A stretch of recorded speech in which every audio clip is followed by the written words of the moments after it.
Bagi anak-anak semua, bagaimana kabarnya?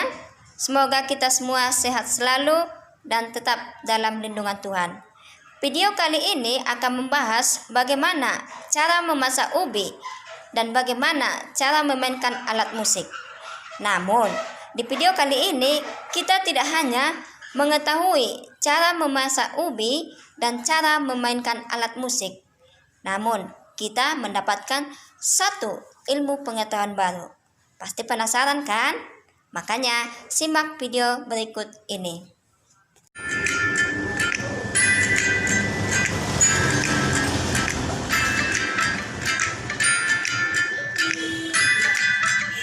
Nah, langsung saja ya kita bahas.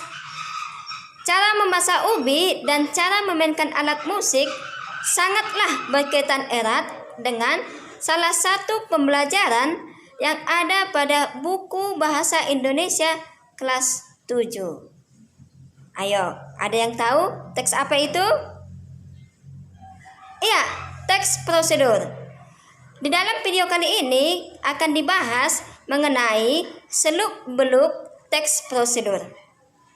Buat kalian yang penasaran mengenai teks prosedur ini, simak video berikut ini. Yang akan dibahas adalah satu, pengertian dan tujuan teks prosedur, kedua, ciri-ciri teks prosedur, dan yang ketiga adalah jenis-jenis teks prosedur. Selanjutnya, pengertian dan tujuan teks prosedur. Teks prosedur itu adalah sebuah teks tulis atau lisan yang berisi instruksi kepada pembaca ataupun pendengar untuk membuat atau melakukan sesuatu dengan tujuan memberikan petunjuk atau cara melakukan sesuatu hal melalui serangkaian tindakan atau langkah-langkah.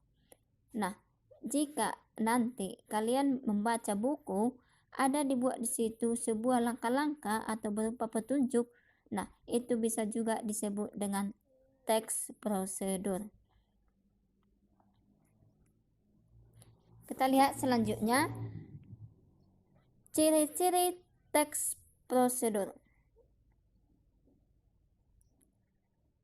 Yang pertama, memiliki panduan langkah-langkah yang harus dilakukan.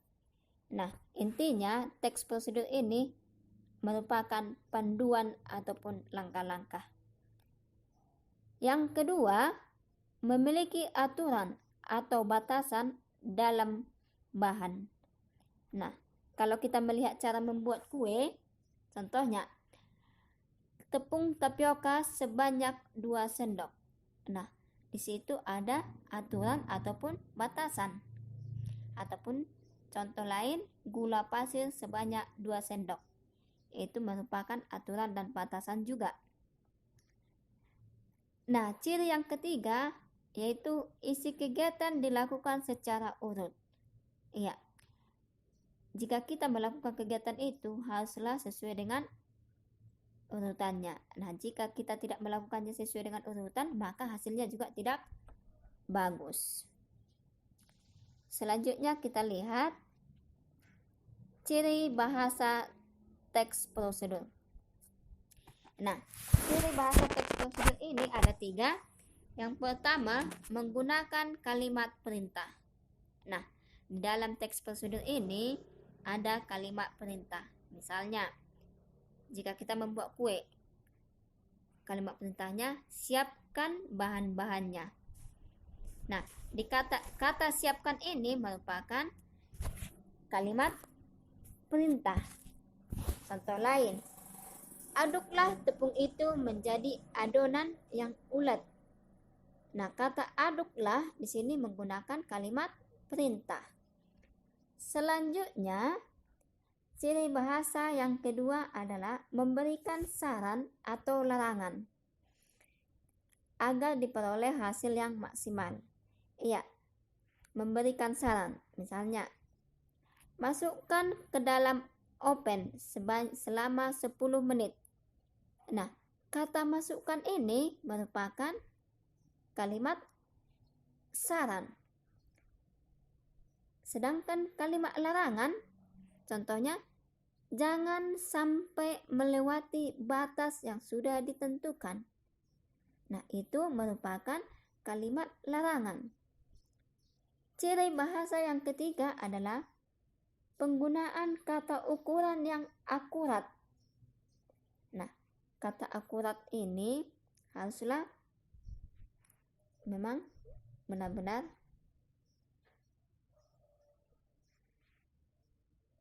dilaksanakan. Misalnya, kita tadi membuat kue. Masukkan tepung secukupnya. Itu merupakan kata ukuran yang tidak akurat. Ukurannya di sini yang akurat adalah masukkan tepungnya sebanyak 2 sendok. Nah, ukurannya di sini sebanyak 2 sendok. Contoh lain, masukkan gula pasir sebanyak 2 sendok. Nah, di sini ukurannya sudahlah sangat akurat. Nah, selanjutnya kita perhatikan juga slide-nya.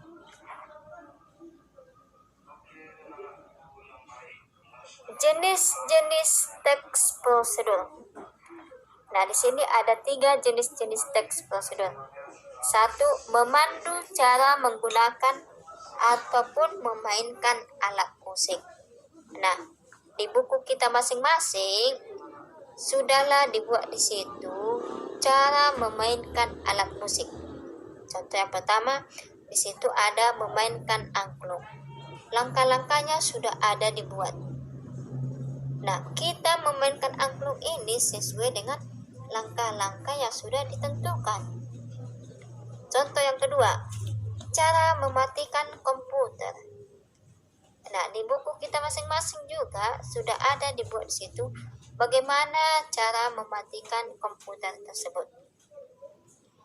Sedangkan jenis yang kedua adalah memandu cara membuat sesuatu. Nah, kata membuat sesuatu ini contohnya membuat kue. Membuat kue ini sudah ada langkah-langkahnya. Maka kita banyak sesuai dengan langkah-langkah. Membuat jus. Ini adalah memandu cara membuat sesuatu. Jenis teks prosedur yang ketiga adalah memandu cara melakukan kegiatan. Contohnya, kegiatan senam. Langkah-langkahnya juga sudah ada. Kita tinggal mengikuti langkah-langkah bagaimana cara melakukan senam itu dengan baik. Contoh yang kedua, cara melakukan kegiatan tari. Nah, di saat kita menari, kita tidak boleh asal-asal menari saja. Haruslah ada langkah-langkahnya. Supaya apa? Supaya hasilnya juga maksimal. Kan begitu? Nah, inilah ketiga jenis-jenis teks prosedur. Kita perhatikan juga contoh daripada memainkan alat musik seruling.